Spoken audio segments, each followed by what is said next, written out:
This is your WLAK Daily News Roundup for Lake Air, 107.5 FM and 1260 AM in Amory. For WLAK News, I'm James Kelly. Earlier this week, Northland College passed the self-imposed fundraising deadline for the $12 million it needed to remain open. However, on Thursday, instead of announcing that the college would close, officials announced that the school would declare financial exigency. The college managed to raise about $1.5 million in nearly a month of fundraising and has decided to give itself 2 more weeks to solve its financial problems. Officials will once again review their budget options and try to bring in more donations.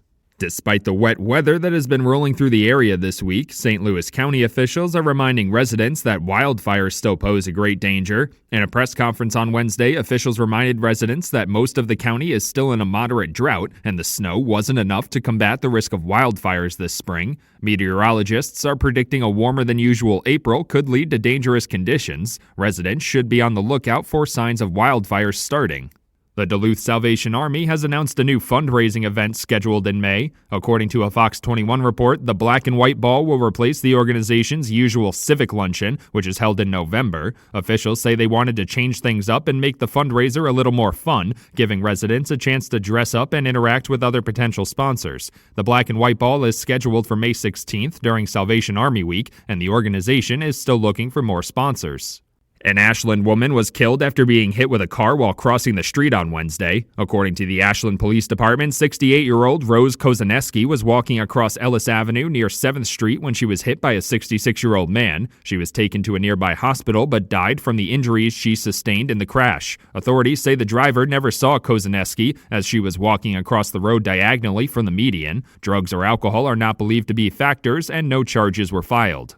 After finding a missing girl on Wednesday, Duluth police officials are praising the use of their drone. According to a Northern News Now report, the 12-year-old girl was reported missing from the Gary, New Duluth area around 9:45 a.m. after saying she was going to run away. Law enforcement authorities launched their drone upon their arrival and were able to find the girl in a wooded area less than an hour after receiving the call. Authorities did not say why the girl tried to run away, but she was taken to a hospital for evaluation. The University of Wisconsin-Superior has announced construction is finally set to begin on a new stadium. Construction crews will begin work on the Superior Choice Credit Union Stadium on April 15th after about a year of weather and price change delays. The total cost of the project is now expected to cost $7 million as opposed to the original $5 million. When completed, the Turf Field Stadium will host the school's men's and women's soccer teams and the men's and women's outdoor track and field teams. The Superior City Council voted against holding a public hearing on the Namaji Trail Energy Center project on Wednesday. Minnesota Power, the company behind the Energy Center project, has made a number of requests of the Planning Commission, including to reopen the city's comprehensive plan. The denials triggered a resolution for the City Council to hold a public meeting, but the motion was denied by the council. Superior residents have expressed strong opinions both for and against the Energy Center project. The Duluth Transit Authority has announced one of its bus stops is being moved next week. According to DTA officials, the bus stop that currently sits near the Dick's Sporting Goods at the Miller Hill Mall will be moved to the J.C. Penney starting this Sunday. The change is meant to give residents easier access to the Essentia Health Miller Hill Health Plaza. The Transit Authority will also add some signage to the area to ensure everybody using the bus can find the new stop, and bus schedules should remain generally the same. And that's what you need to know. For WLAK News, I'm James Kelly. Baseball tonight at AmFam Field. Hi, I'm Mike Clemens with sports. It's the Brewers hosting the Seattle Mariners. Rhys Hoskins is off to a good start at first base and at the plate. Replay overturned it. Now Hoskins flirting with the pole. It's gone. Rhys Hoskins makes it 2-0. Jeff Levering, Bally Sports, Wisconsin. Brewers general manager Matt Arnold. Look, we're trying to win as many games as we can here this year and in the long run, and so that's a tricky thing for us to balance when we're able to add veterans here with the type of track record that Rhys has. That's really exciting.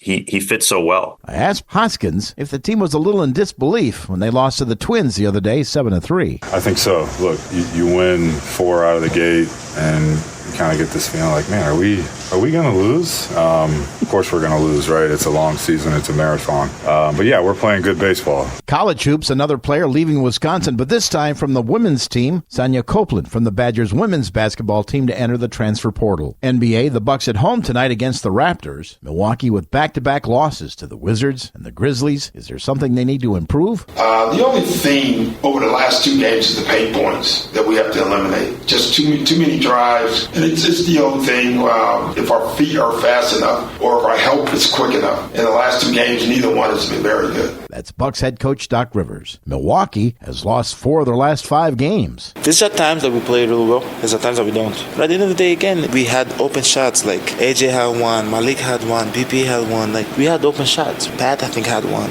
I had 2. You gotta make shots. That's the Bucks. Giannis Antetokounmpo. With sports, I'm Mike Clemens. On your entertainment beat, I'm Pete Schwaba. Actress Molly Ringwald says her 18-year-old daughter Matilda was conceived in the dressing room at Studio 54 while Ringwald was part of the show Cabaret.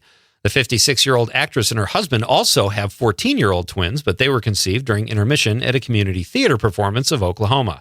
Ringwald said she got pregnant with Matilda at 36 as her biological clock was ticking loudly. Luckily, those attending Cabaret thought it was the tap dancing. Sticking with sex, actress Elizabeth Hurley said she was not Prince Harry's first. She appeared recently on Watch What Happens with Andy Cohen and was adamant that she has never even met Prince Harry. Harry was vague in his book and says he claims he lost his virginity with an older English woman. People automatically assumed it was Hurley for some reason and not Angela Lansbury, whose new show is called Virginity, she wrote. Just a coincidence? Haha, doubt it. The New York Post reports Conan O'Brien will return to The Tonight Show for the first time since 2010. Conan took over The Tonight Show in June of 2009, but was replaced when NBC reinstalled Jay Leno back into the host chair. The move did not sit well with O'Brien, who moved to TBS and hosted Conan from 2010 to 2021. O'Brien will join Jimmy Fallon to promote his new travelogue series called Conan O'Brien Must Go. Actor Jeff Daniels says rumors about Dumb and Dumber 3 happening are not true. But the 69-year-old actor did thank Jim Carrey, saying Jim wanted an actual actor in the first Dumb and Dumber and not a comedian who would try to top him. He also said a third installment of Dumb and Dumber doesn't happen unless Carrey is in. Sounds like Jeff Daniels is ready to bring those classically trained acting chops, or cheeks, to the toilet again. Ellen DeGeneres is launching a stand-up comedy tour, her first since 2018. The Ellen DeGeneres Show aired for the last time in 2022, not long after DeGeneres came under fire for mistreating staff. The 66-year-old comedian will start with 4 West Coast cities with more TBA. If you don't feel like braving the crowds, check out her stand-up specials on Netflix and HBO. If you attend this year's Wisconsin Film Festival, one of the can't-miss attractions will be an appearance by Oscar-winning director Alexander Payne on closing night. Payne's most recent effort, The Holdovers, was nominated for Best Picture at this year's Oscars. Payne will be at the 20th anniversary screening of his film Sideways and take part in a discussion afterwards. Sideways will be the last film screened at this year's festival at the Barrymore Theater on April 11th. A can't miss for film fans. For more showbiz fun, tune in to Nightlight with me, Pete Schwaba, every night between 7 and 9 p.m. on the Civic Media Radio Network.